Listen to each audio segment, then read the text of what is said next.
Cashflow Diary Podcast, episode 138. Welcome to yet another exciting episode of the CashFlow Diary Podcast, the podcast that teaches you insider tips, tactics, and strategies for creating leverage streams of cash flow into your life. Learn from top-performing entrepreneurs, business owners, investors, and thought leaders from across the globe as they share their secrets to success. Like what you learn on this and other CashFlow Diary podcast episodes?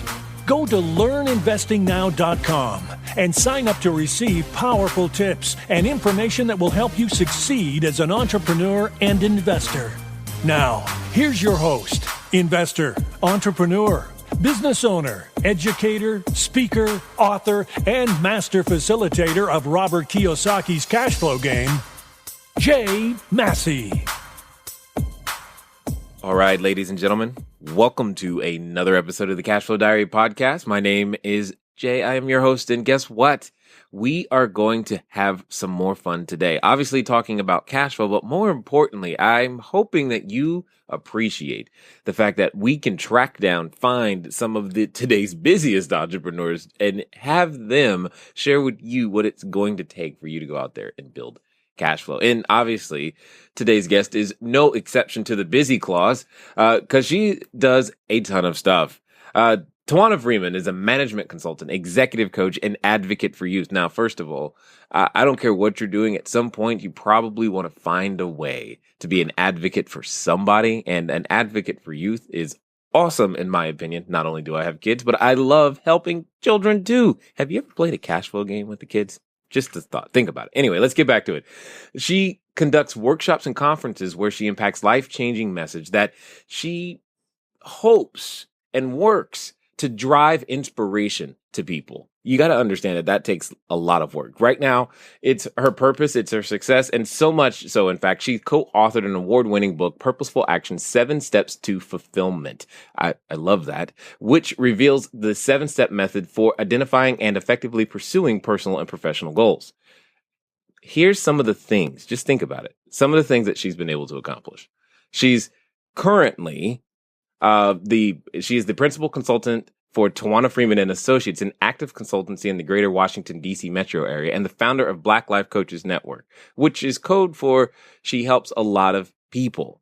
She's also been featured in AOL's Black Voices, AT&T's 28 Days of Inspiration, and Jet Magazine, Jet.com, and Essence.com. She is absolutely busy, but most importantly, she's not too busy to share with you and I how to make it happen. Help me welcome Tawana Freeman. Tawana, you there? I am here and I'm excited to join you. This is amazing. I love cash flow. I think many people do. And at the end of the day, I'm glad that you take your time to be here. Now, many people know that I look at, today's entrepreneurs a lot like yesterday's superheroes. And at the end of the day, when you think about it, when I say superheroes, I don't really care, which superheroes you choose.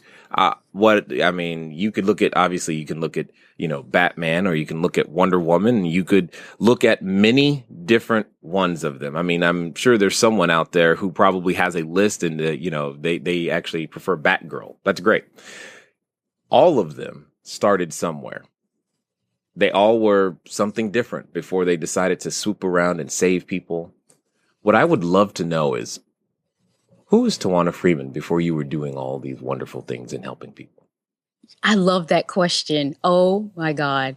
Okay, so if I had to identify with a superhero, it would absolutely be Wonder Woman. I grew up watching Wonder Woman. I'm a 70s baby, and I'm gonna tell you something. Tawana Freeman grew up in very humble beginnings with a grandfather with a 3rd grade education who was a sharecropper in the Carolinas. And integrity was the primary value structure that he instilled in all of his grandchildren. My parents raised me to represent, integrity and strength and good character.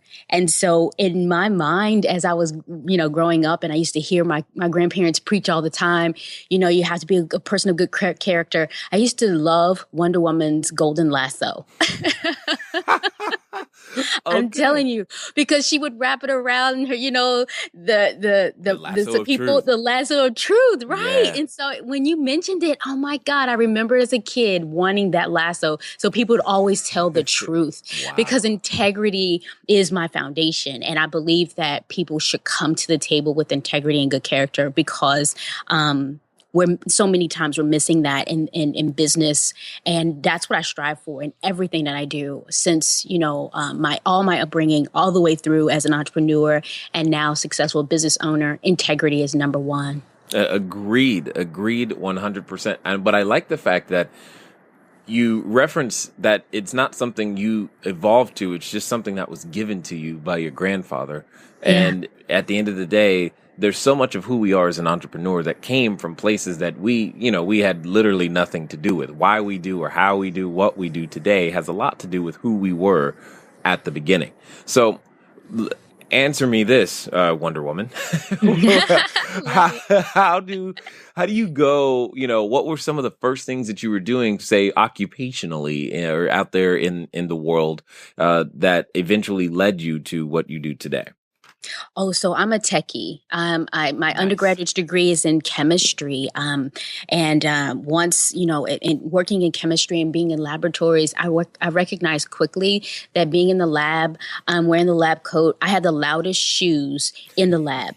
I refused to conform to the, the super geek, stereotype. So I would still wear, heels when everyone else is wearing, the nice, soft sole shoes. So I stayed in that environment, with the understanding in corporate America that technology took over the world. And so what we were doing in the labs as a chemist, once technology took over, they were looking for people who were interested in running away and, learning more about digital transmission. And so I took full advantage of the opportunity, went back to school, learned digital transmissions, and became real hot in the cell phone and pager industry. So, and so I, as a techie, I naturally and quickly pick up on things. And so I mastered that technology and became worked in different companies in corporate America, worked for the federal government here in DC. That's a big, big deal for job security, working corporate America. And then from government to corporate America. And I worked myself out of a job. I had gotten all the way up through the corporate rings to where I was a director in IT, information technology, and running a program. We're talking hundreds of millions of dollar program, running a workforce of over 180 people, doing service delivery and managing and internet and computer infrastructures. And I worked myself out of a job. I couldn't be managed anymore. I got to a place where I realized that my life wasn't my own. And I had a beautiful little girl. And, when you're hustling at the director's level, the next opportunity is VP. And my life wasn't mine anymore. And I was stressed. I didn't know how stressed, but I was extremely stressed, overwhelmed, overworked, and making great money. But I wasn't fulfilled. And so corporate America, so I'm a corporate girl, and it was time to kind of change. That's an understatement. Now, for those of you listening, a pager is a device that existed long before a cell phone. Because I'm sure there's somebody who goes, pager? What's a pager? All right. So with that being said, now, I'm guessing, on this journey to build cash flow, it's one of those make or break decisions. There comes this point where, just like every superhero, whatever happened to them happened to them. Maybe their planet blew up or, their parents died or maybe whatever it is, something happened to them. And then when they came to that realization, they decided to do something about it. And what I'm hearing you describe is the fact that something happened to you. You were walking down this path. This path no longer was laced with a road of gold. It didn't look as great as it used to. And you were beginning to experience that frustration, that stress, that overwhelm. Tell us the genesis of how because you don't just go from, by the way, chemistry, that's just like, wow. I was like, all right, I'm not a chemist at all. I want to talk about a difficult class. She's like, oh, I did that for fun. All Yeah. right. But so how do you go from that to, hey, I know, I'm going to help a whole bunch of other people with their business, etc. How do you make that leap? Because that's not a natural jump for most of us. It's not. And Jay, you are amazing with your questions. I love it. Okay, so the leap came in at that point of frustration and being overworked. I realized that the area of my life that I was that needed attention was my love life. I wasn't dating. I wasn't, doing a lot of personal attention. And so I fell in love. I fell in love with someone, and that man we got married, and it changed everything. I mean, the world slowed down.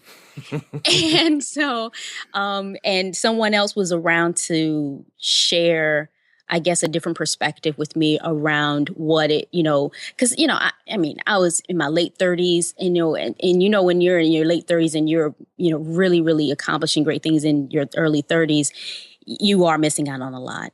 And so, he shed a light on something, and I changed. It calmed me down, and we relocated and moved to calmer, beautiful waters of Hawaii, and lived in Hawaii. And you talk about transition. I went from the hustle of DC to the coolest place on the planet. Oh my God, Hawaii was amazing. It changed my life forever.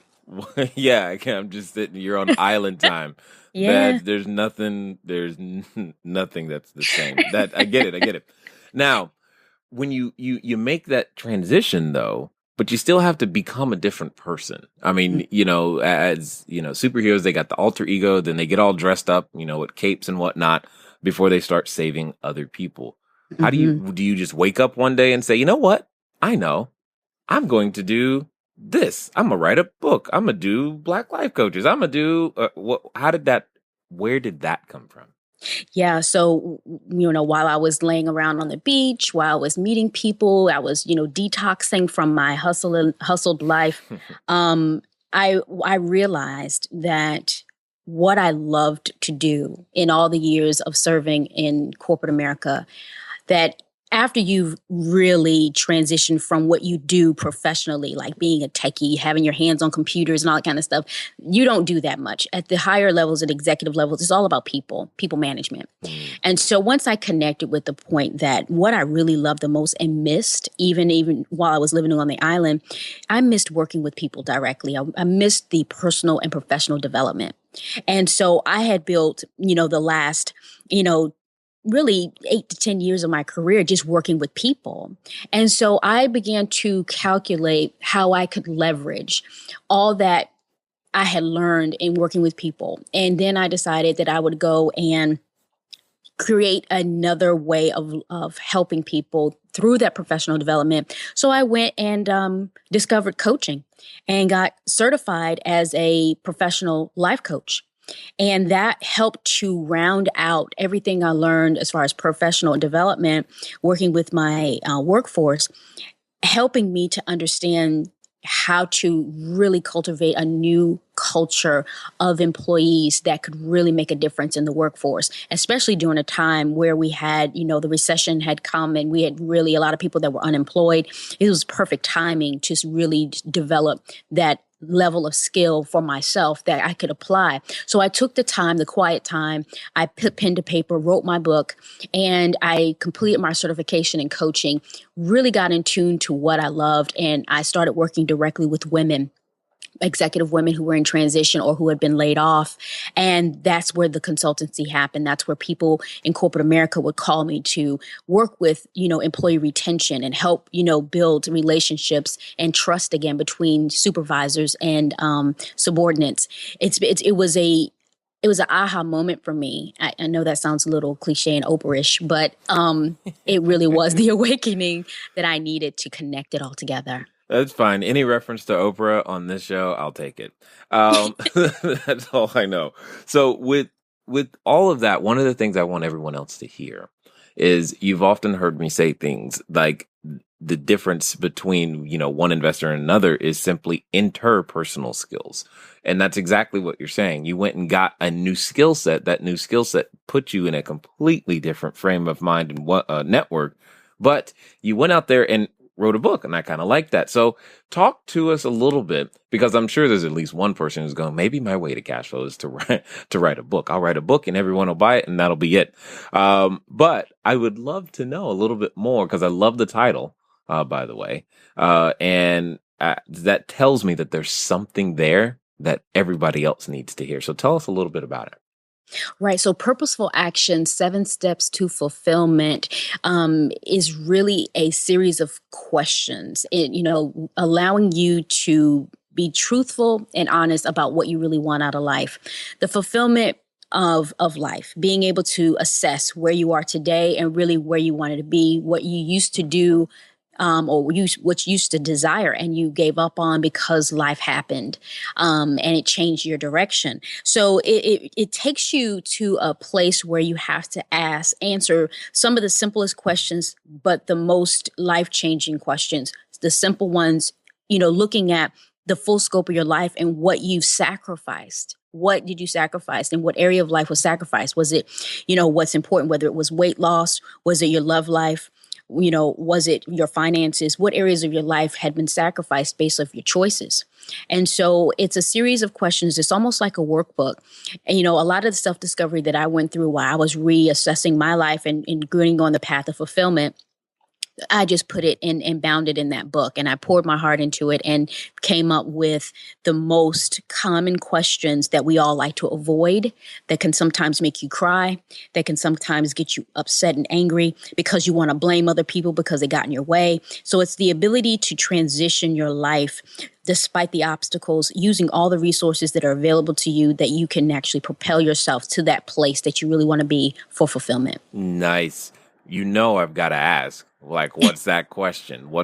Give me the one that you've heard or, from readers, or that you're like, this is the one that I'm running from. Because here's what I've learned. I've learned when we're running from something, it's actually often the very path that we need to go down, so that we have the ability to become who it is that we need to become, so we can go out there and provide more value to the world. So I want to know, what is that awesome question that most of us want to continue to avoid? Yeah, what makes me happy? A lot of people will sacrifice their own happiness for someone else. You will, especially women who are at home, they will sacrifice their career for their children. And that's not a bad thing, but that's a season that you have to realize. It's a season of your life, not your entire life. So what brings you happiness, or what is it that you really want out of life, is that point where you have to go back and say, before I had children, this is what I wanted. This is the dream I had that would have made me happy. Or if you are, as most men are, they understand sometimes their highest value is money. So a lot of times you'll see people, what will make me happy? Having a 6-figure paying job annual would make me happy. Well, when you look at everything, the question is, then becomes what is keeping you from getting to that point? And a lot of times we find ourselves saying, what is keeping me from it will then effectively change what you want in your happiness zone. Because then you'll change what you want based on what's in your way, versus looking at what's in your way and seeing how you can use it, and not looking at it as a problem, but an opportunity or a way that you can share. Got it. So give me an example of what you're talking about, just for clarity's sake. Okay, so in the book, we have 2 case studies, Carol and Nicole, and those 2 women go on a life journey. So one of the things that, using my life as an example, the one thing that I realized that I was sacrificing, what made me happy was to be present with my daughter, to be able to live a life where I wasn't stressed. What would make me happy is to be able to be someplace in the world where I was relaxing, enjoying, and living in the moment versus being on the grind. And so what did I have to change to do that? What did I need to set in place so that I could have that freedom? What was the task? So to have that inner peace and to be able to be present every day would make me happy. And so I created an opportunity for myself, just like anyone else would say, okay, well, I need to quit my job and start, create revenue streams that would allow me to quit my job. For me, it was to slow down.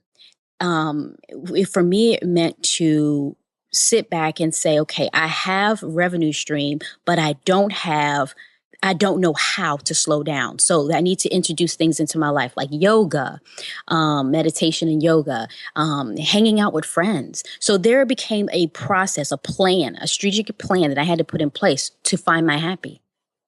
Interesting. I'm listening to you going, slow down. Wouldn't know what that's like. You get used to running at a certain pace and speed for a significant amount of time. It's like, that's an interesting concept.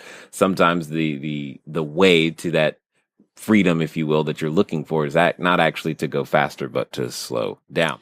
Now, right. Well, culturally, we're taught that too. Depends on where you live. There's some states in the U.S. that are very, very slow, just like the Hawaiian island. Those islands are extremely slow paced, but the people there, they're productive, just like, we are on the East Coast or New York or California. It's just how you view it and what you can create, because sometimes being busy, you just look busy. You may be making money, but you don't get a trophy at your funeral because you were the busiest person in the world. No, you do not. So, but that's still a real estate play for those of you listening. Just keep that in mind. At the end of the day, what I would love to hear is there's this point where you decide that I'm going to put myself out there and begin helping other people. How did you develop the courage to get that first person that first client, that first person to say, yes, I will definitely work with you and let you help me with these issues? Well, the good thing is that I had a network, obviously, that, a lot of people who had worked with me when I was in corporate America. I had a number of people from the community that have known me from my social entrepreneurship and working with the youth. So I had a track record, a demonstrated ability to work with people and help them in their lives, whether it, you call it mentoring or whatever, but to formally call it coaching and tap on my network to let them know I'm out here. I've rebranded myself and I am officially now a life coach or life strategist. So I'm working with you as, personally as well as professionally now. So that's how I was able to leverage it. So I tapped my own network. And then from that, of course, the book was a calling card per se. It was more like a business card. So when people want to know your legitimacy, if you're, breaking new territory, you have something like a book that becomes your calling card. This is, I am now an expert in this field. I can talk to it. Here's a book to learn more about why I'm in this field now. And so I used everything I had. I used my experience. I used the new book, and I used the network to start it off and to kick it off until I got to a place where I needed to build a team of coaches because I had more clients than I could serve. So that's why I had to expand and look for other coaches who were qualified to serve my particular network and say, hey, you know what? I need to find more people that are, qualified to do this. And my consultancy needed to be staffed up. So where do I go and how do I find these people? So I went on a hunt, and what naturally transitioned from me trying to find people to fulfill my contractual obligations end up being the establishment of the Black Life Coaches Network, because they were a very specific group of corporate clients who were looking for coaches of color, whether they were of the Latin, Asian, and or African American communities. The hunt to find that diversity had become very difficult, and I thought it should not be difficult. So I solved my own problem by creating a pool of resources that I can, go to satisfy these requirements. And so that's how the Black Life Coaches Network was established. Some of the best businesses I've found are the ones where the owner or the original inspiration for the idea came from solving your own problem. And at the end of the day, that's what an entrepreneur does. We look for problems and we solve them. And the key thing, and this is what I like about what you just said, that it illustrates so well, is that if you can solve it for one person, you can solve it for 1,000. The only difference is scale. And you found a way to do exactly that, is to scale. And obviously, being a techie, you're like, I'm going to use the internet to make that happen. So that's awesome that you figured that out as well. So what do you think is the number one thing? I mean, you've worked with a lot of individuals, but my question becomes things like, well, why aren't more people pursuing being an entrepreneur? Why aren't more people learning how to develop their cash flow outside of just the employee-employer relationship? Are you tired of letting good cash flow generating ideas go to waste? Go to CashFlowDiary.com/ready to apply for a complimentary, yes, that means free, one-on-one breakthrough session. Take action now. Go to CashFlowDiary.com/ready. Again, that's CashFlowDiary.com/ready. Before we get back to today's episode of the Cashflow Diary podcast, your host, Jay Massey, has some important insights to share with you. Awesome. On a previous episode, you probably heard me talk about our new Cashflow Diary Core membership. I am just saying you guys get a free 30 days just for leaving us a review of the podcast. And thank you to those of you who have done so. It has been fun talking to you inside of our live events and helping you take those action steps so that you can use the materials inside to write those offers, make those deals, raise the capital. I mean, people ask all the time, how on earth do you get a deal done? And then more importantly, where does the money come from? And we're showing you guys for 30 days. And again, I just wanted to express my thanks for you guys actually typing those reviews and telling us exactly what it is that you like about the show. Now, if you're wondering how you can get in on that action, just go over to cashflowdiary.com/reviews with an S, REVIEWS.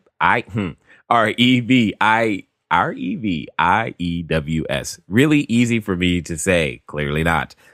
And you can be a part of it too. So I welcome you guys to come inside. It works in all countries where you're able to legally own property. And so long as you live near people, we can help you. I'm looking forward to seeing you guys inside. But right now, let's get back so that we can help you build more cash flow. It's the fear. It's the fear of not having the same level of comfort. Majority of my clients that I work with who are looking to transition from corporate America to entrepreneurship all want to know, how do I create that cushion? And so there's obviously a way that we sit down and I work with them to build a strategic plan for that transition. A lot of times it would mean, for me, like I always say, you want to have 6 months of salary in reserve that you are able to bank so that you could, once you transition away from the 9 to 5, that you have at least 6 months salary. You don't necessarily have to jump into that 401k or whatever, but you've saved and you've planned it out strategically to where you can fall on that 6 month of reserved salary. And so that helps with that. It gives them that, sense of security, and also gives them, reduces the fear of how I'm going to pay the bill in a lean month. So you're not touching your reserve, but you're working in your business, and we step that plan out as a project manager. For all those years in technology, the one thing we have perfected is the ability to create plans and strategies. And so as a coach, it's easy for me to see where someone is and help them transition to where they want to be and create that plan of action that's actually achievable, not just a bunch of information on a piece of paper. We're talking the ability to achieve the goal and set them to a place where it is not too pie in the sky. There's something that there's a couple of things that you're going fast, and I'm like, I hope someone heard that. I mean, one of the most important things I think that you just said was making sure that the goal is achievable. And I'm going to ask you about that in a second. But the other thing that I think people may have missed is you said you're going to have the reserve.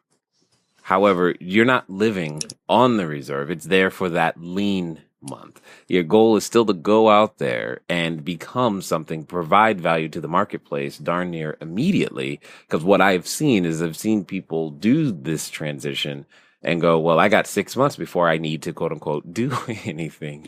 Right. I'm like, that's not going to work.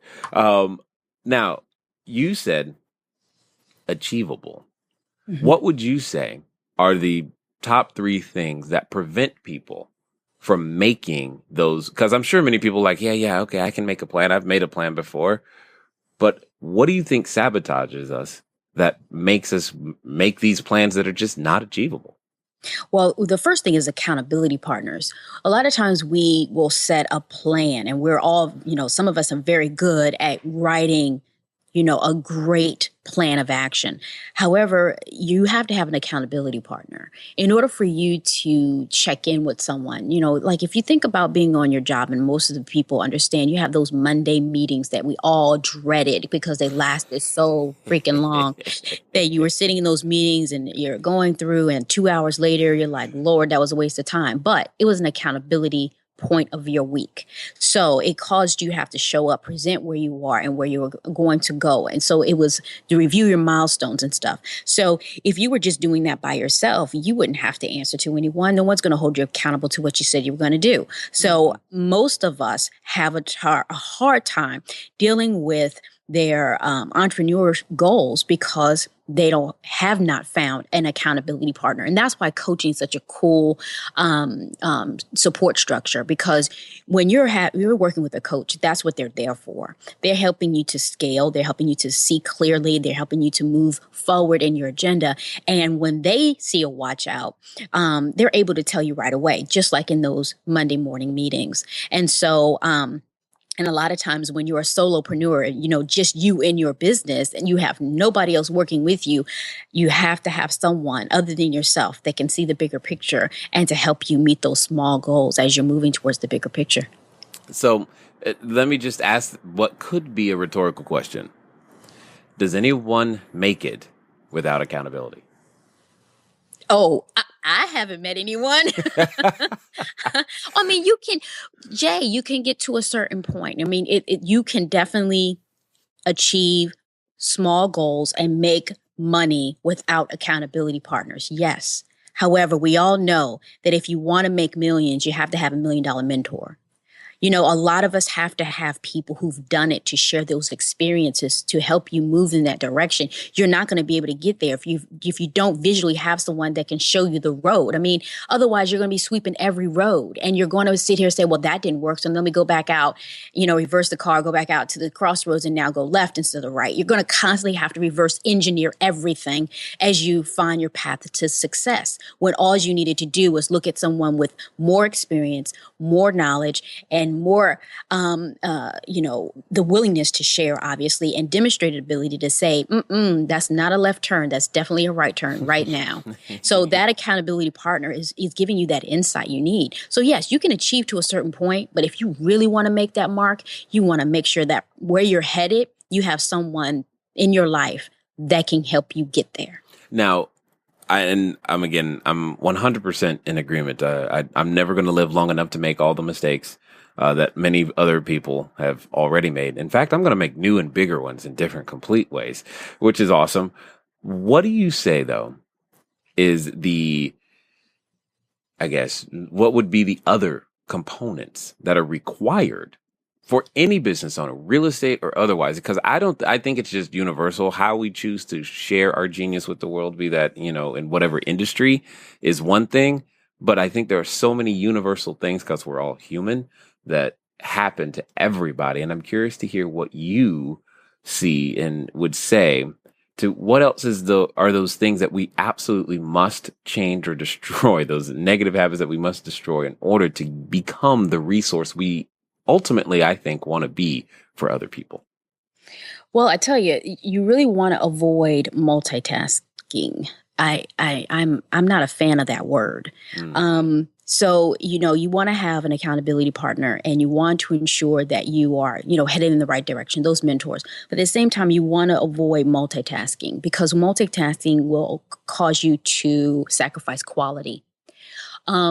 If you are and for all those women who are listening, I'm gonna veer left for a second and say, okay, when you're in the kitchen cooking and you know that your children are running around in the kitchen and you're cooking and you have to respond to homework questions and everything, and you have fire going on under your dinner, and you know good and well that while you're answering questions around homework, that some of that food may be the quality of that food will be sacrificed if you stay a little too long talking to little Joe about his homework.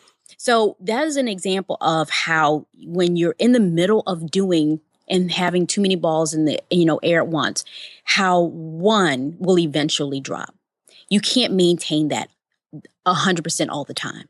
So avoid having too much going on at once. And that's why having that project plan and that structure is so important, because multitasking will cause you to sacrifice quality in certain areas where it should not be sacrificed. I would also say, avoid the sinking ship and funding the sinking ship.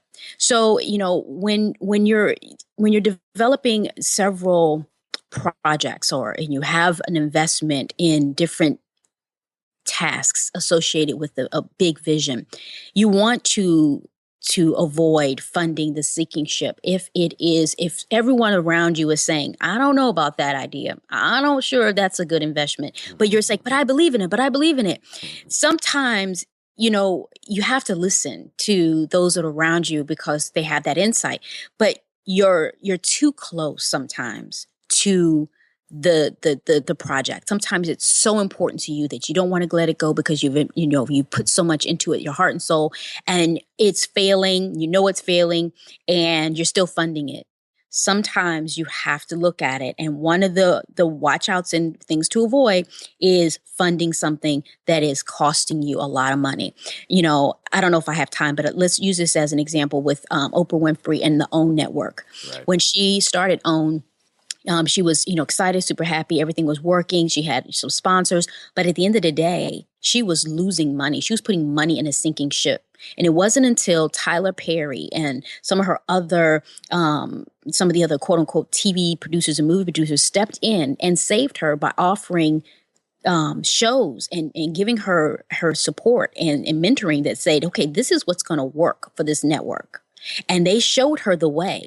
And then OWN recovered, because she listened. Just think if she hadn't listened to the Tyler Perrys and she didn't have those hit shows, or brought in an Elanya Van Zant and had the hit show Fix My Life. If those shows didn't exist on OWN, it would be a sinking ship. So she was mentored, and someone stepped in and said, this is a sinking ship. If you don't change course and do these things, you're going to have to let it go. And she was willing to let it go. She was announcing, I'm going to let it go because I don't like to lose money. Right.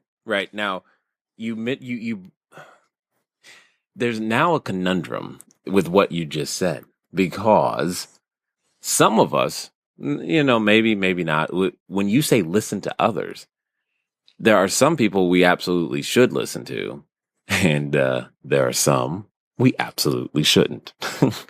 How can you tell the difference of which ones those are? You definitely have to vet your confidants. In business, we all know that, we find people that we respect in the industry who've had demonstrated ability. And I keep using that demonstrated ability, because when someone shows you that they are capable of doing something and they are experts at it, and you can talk to anyone in their circle and know that they absolutely have delivered in the way that they have said, that is someone that you can keep in your circle. So you're always vetting all those individuals to ensure that they are who they said they were. And that's important, because you can't share your vision with everyone. You can't, pour your heart out and talk about the wonderful ideas that you have with just anybody. So you have to ensure that your inner circle is vetted. So you want to do your homework. You want to talk about, all those talk with those individuals who have a strong reputation, not only, in your inner circle, but also in the community. So you have to literally do your homework, do your background on people before you take them and sit them down at your table, before you allow them to even have the opportunity to share your vision with them, because your vision is gold. Why would you put it in front of anybody just because they said that they have, just because their card says they're an expert? You can be a card carrying expert all day long, but that's not going to cause me to open my portfolio.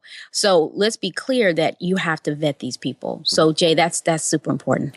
Now, what are the ways? Let's pretend for a second that I agree with you, and I do, but how do I vet these? What does that look like? Is there a 12-step process? Where's the book on that? How do I get the right people in my circle of friends so that I know what are some of those telltale signs that you've seen that go, you know what?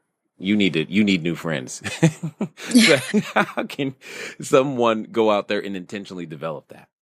Well, I tell you, there's never a 100% a way to ensure that someone's not going to flake out on you and become like the worst partner or the worst, mentor in your inner circle, because sometimes money will change people, sometimes different circumstances will cause people to react and show up in a way that's counter everything that they were before. So be mindful that there's no 100 foolproof way of knowing how people are going to show up and how honest people are going to be. But seeing how integrity is my highest value, I have no problems in running, people through, a reference point, talking to people that they know, having personal conversation, interviewing them casually. I mean, you're wanting to get to know people, and you don't move as quickly as, you meet someone at a networking event and then 2 weeks later you want to talk about partnering. That's not smart.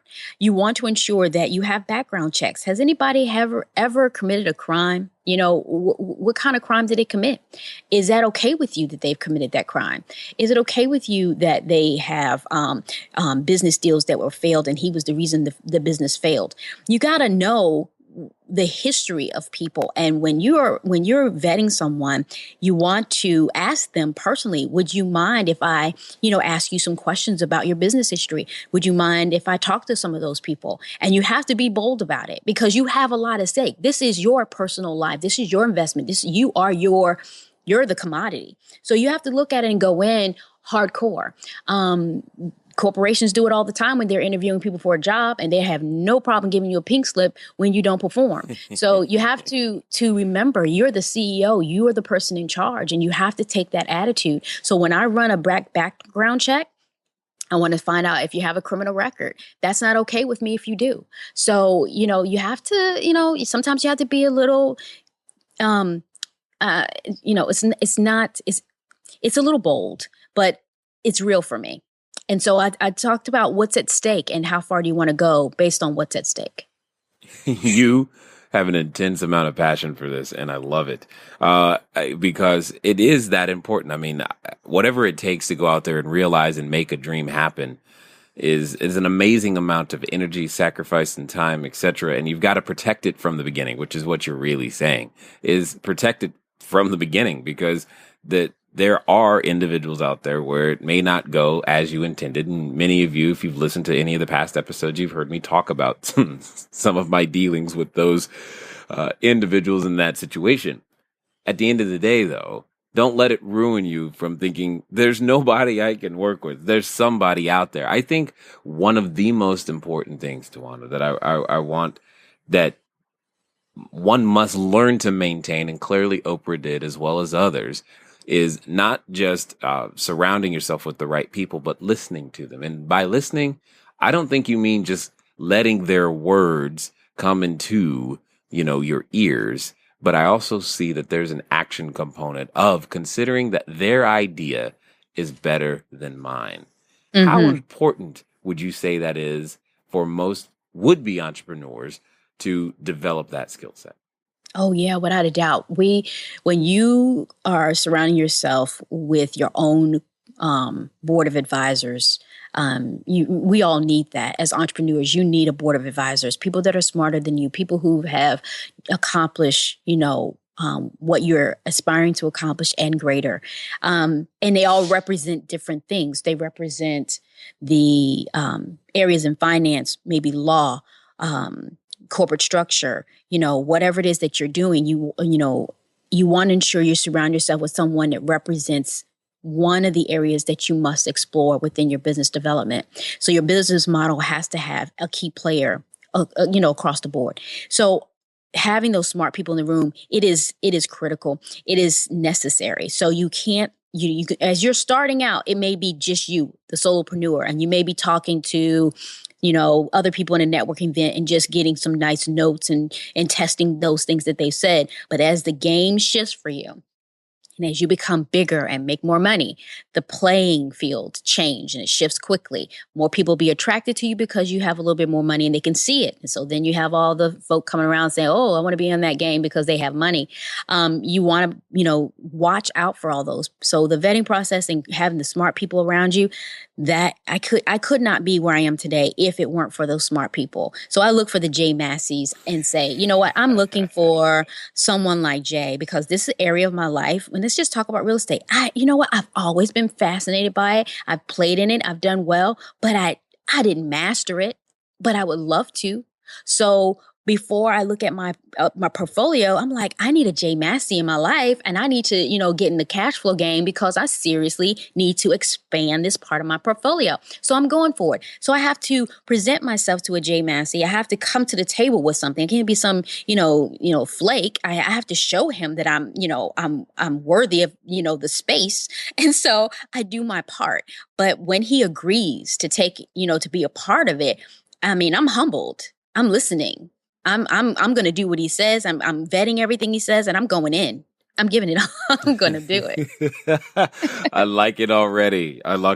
That's very encouraging and exciting because it's interesting how there can be times where you're the one seeking help, but yet once you get someone to agree, we occasionally can go, well, I know a better way, or we have a better idea than what this person has just said. And I think that's a unfortunate mistake that we can often make from time to time. So with all of these things going on, and I'm sure, we could talk about them for many, many more hours. What I would love you to do, I'm sure there's a person or two who's probably wanting to know how they can track you down, find out more about what you got going on. What would you say is the absolute best way for us to do that? On my, they can always find me on my website, TawanaFreeman.com. And it's spelled TOWANNA. FREEMAN, TawanaFreeman.com. And on my website, obviously, I'm on social media at my name, Tawana Freeman, on all my accounts, whether it's Twitter, Facebook, Instagram, it's all Tawana Freeman. So you can find me on social media easily. And I'm always, engaging with people because you can't run a network of people and not connect with them because they're always constantly asking 1,000 questions. So I'm always available on social media. So you can catch me there. And for your listening audience, I would love to give you an opportunity to connect with me. If you visit my website and want to learn more, you're welcome to check out my book. It was published in 2009. And so for your listening audience, I would love to share a portion of my book with them. If they would like to visit my site, they can catch it at TawanaFreeman.com/cashflow. Real nice and easy. Love that. Thank you for that very much. Now, final question. Let's pretend that there's someone listening right now who is considering putting on their superhero outfit for the very first time. They finally got up the gumption. I'm going to go out there, swoop in, be an entrepreneur, and save people too. I even know what color cape I'm going to be wearing. But they probably a little still hesitant, or maybe they're just wondering, is this really going to work? What would you say to that person? If you're still hesitant in whether your idea is going to work, then I would suggest that you find yourself a great coach or find yourself someone that you can confide in and talk about that fear of failure. Because the root of that is knowing that you have everything and everything is ready and you really can transition. You've set up your salary, you got your security, but yet you're still a little nervous. That fear of failure or that lack of feeling secure is the root of that. So it is as simple as connecting with someone that can help you get enough boldness. And it won't take long. I promise you it won't take long. Getting that boldness to just say, I'm in. it's just like jumping into a pool when when it's summertime and everyone else is just jumping in and you're a new swimmer. You can't do it like everybody else. Sometimes it takes you sitting down, putting your feet in and stepping off the side versus jumping in. So that intermediate step would be find yourself someone you can speak to about that fear of failure and success. So you want to just that simple move will make a difference. Nice. Well, I definitely want to take the time to thank you for investing here with the Cashflow Diary audience today. I loved it. You guys are so awesome at Cashflow. We try. All right, ladies and gentlemen, you know what time it is. It is time for you to move at the speed of instruction. What does that mean today? Well, today, it simply means go get a copy of the book. It's probably the easiest thing that I'm going to ask you to do on this particular episode. Except this. Now you got to do the title of the book, Purposeful Action. Do something today that you did on purpose to intentionally create that new future, that new you, that new skill set or resource that you know you need to become in the future. I look forward to talking to you guys soon. Until next time.